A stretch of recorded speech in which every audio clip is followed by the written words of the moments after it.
ഈ പുതിയൊരു വർഷമൊക്കെ ആകുമ്പോൾ പുതിയ പുതിയ തോട്ട്സ് ഉണ്ട് അല്ലേ? നമുക്ക് അതിനോട് ചോദിക്കാം, അതിൻ്റെ ന്യൂ ഇയർ പ്ലാൻസ് ഒക്കെ എന്താണ്, ഈ ഭാവിയിലുള്ള അടുത്ത വർഷത്തിലേക്കുള്ള തുടക്കം എന്താവും നമുക്ക് ചോദിക്കാം.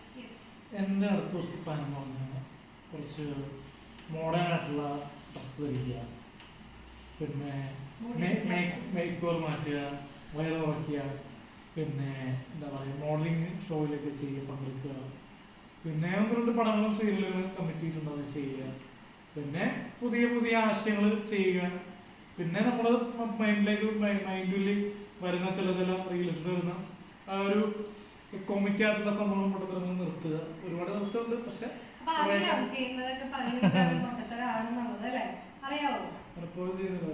പക്ഷെ ഇപ്പൊ കുറെ കമന്റ്സ് ഞാൻ കാണാറുണ്ട്, അതിനെ സപ്പോർട്ട് ചെയ്തിട്ട് നിനക്ക് നന്നായിട്ടൊക്കെ സംസാരിക്കാൻ അറിയാലേ എന്ന് ചോദിച്ചു. അതിനോടൊക്കെ എങ്ങനെയാണ് വിലയിരുത്തുന്നത്? അതിനോടൊക്കെ നമ്മൾ കൂടെ വർക്ക് ചെയ്യുന്ന ഒരുപാട് ടെക്നീഷ്യന്മാരുണ്ട്. കാരണം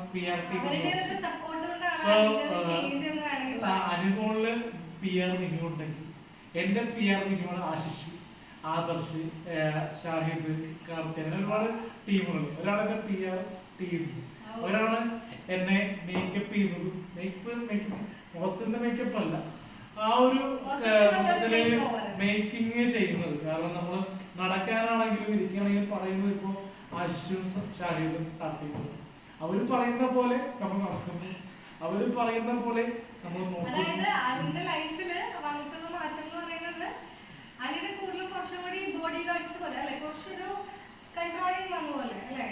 ഒരുപാട് സൗഹൃദങ്ങളൊക്കെ ഉണ്ടല്ലോ, ഒരുപാട് ഗുഡ് ആയിട്ടുള്ള ഒരുപാട് ആൾക്കാർ നമ്മൾ ഇന്ന പോലെ ചെയ്യണം, അല്ലെങ്കിൽ റീക്രിയേഷൻ ചെയ്യുമ്പോൾ ഇന്ന സാധനങ്ങൾ ചെയ്യണം, അല്ലെങ്കിൽ ഇങ്ങനെ പോലെ ചെയ്യാം, അങ്ങനെ മാറി ചിന്തിക്കുന്നുണ്ട്. ഇപ്പൊ ബാന്ദ്ര സിനിമയുടെയൊക്കെ റീക്രിയേഷൻ ക്രിസ്മസിന് റിലീസിംഗ് ഉണ്ട്. അപ്പൊ അതൊക്കെ ഒരു ആ വേ വരുന്നത് ഒരുപാട് കണക്ഷൻസിലൂടെയാണ്. കാരണം ഇപ്പോ ഈ അടുത്ത് റീൽസ് ചെയ്ത് പമ്പയെന്നോട് ചേച്ചി പുള്ളിക്കാരത്തിയാണ് നമുക്ക് ഒരുപാട് മാറ്റമുണ്ട്. പുള്ളിക്കാരത്തിലൂടെ ഒരുപാട് ആൾക്കാരെ പരിചയപ്പെടുന്നതായി, നല്ല നല്ല ബന്ധങ്ങളായി. പിന്നെ ഈ അടുത്ത് ഞാൻ ബിസിനസ്സിലേക്ക് തിരിയുന്നു.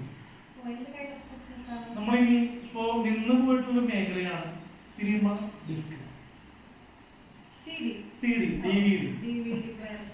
അപ്പൊ അത് നമ്മൾ മേക്കപ്പ് ചെയ്യും. കാരണം ഞാൻ എന്നെ തന്നെ നമ്മുടെ വർക്കുകൾ മോണിറ്ററൈസ് ചെയ്തിട്ട് അതിൽ നിന്ന് വലിയ വരുമാനം കിട്ടുന്നില്ല ഷോർട്ട് ഫിലിമിന്. അപ്പോ ആ ഷോർട്ട് ഫിലിമിനെ എങ്ങനെ നമുക്ക് പൈസയാക്കി മനസ്സിലായോ? അപ്പൊ അതിനുവേണ്ടി ഞാൻ ചെയ്യുന്നത് ഒരു ഷോർട്ട് ഫിലിം CD ആക്കിയിട്ട് ജനങ്ങൾക്കായിട്ട് വിൽക്കും. എന്നെ വിൽക്കുന്നുണ്ടല്ലോ ഓൺലൈൻ മീഡിയ പല കോണ്ടന്റിലൂടെ. അപ്പോൾ ഞാൻ എന്തുകൊണ്ട് എന്നെ തന്നെ വിൽക്കുന്നില്ല എന്നും പലരും ചോദിക്കുന്നുണ്ട്. അവർക്കുള്ളൊരു മറുപടിയാണ് എന്റെ വർക്കുകൾ CD ആക്കി അതിൽ പോസ്റ്റർ ചെയ്ത് ജനങ്ങളിലേക്ക് എത്തിക്കാം. 300 രൂപ 400 റേഞ്ച്. അല്ല ഇന്നത്തെ കാലത്ത് CD ഒന്നും ഇത് CD ഇല്ലല്ലോ.